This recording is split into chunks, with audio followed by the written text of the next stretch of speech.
Hi everyone, in front of me I've got VIVO S17 and let me share with you how to change keyboard language on this device.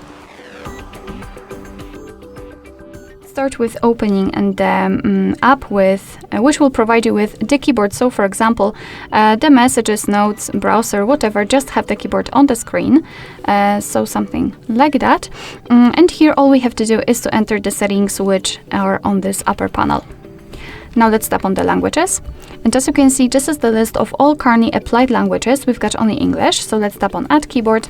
And here we've been transferred to the full list of available keyboards from which we can choose.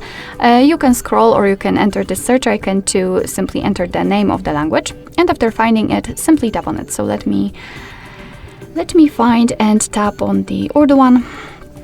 Let's choose the region. And right here we can choose the keyboard types, and basically the amount of them depend on the language. So sometimes you will have only one keyboard layout and sometimes even up to 7 or 10 different keyboard layouts. So let me mark this option as I want to use it and untick this one. Let's tap on Done, and as you can see, the Urdu language has been immediately applied.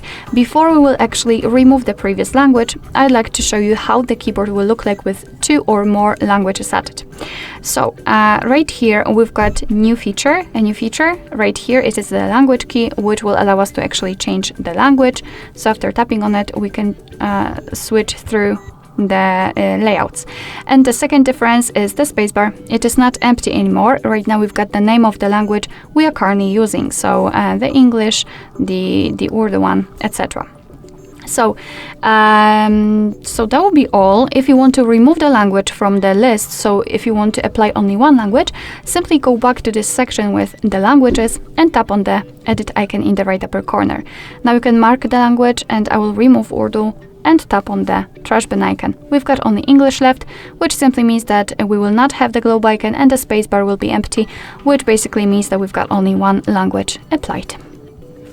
Alright, so that will be all. Thank you so much for watching. I hope that this video was helpful, and if it was, please hit the subscribe button and leave the thumbs up.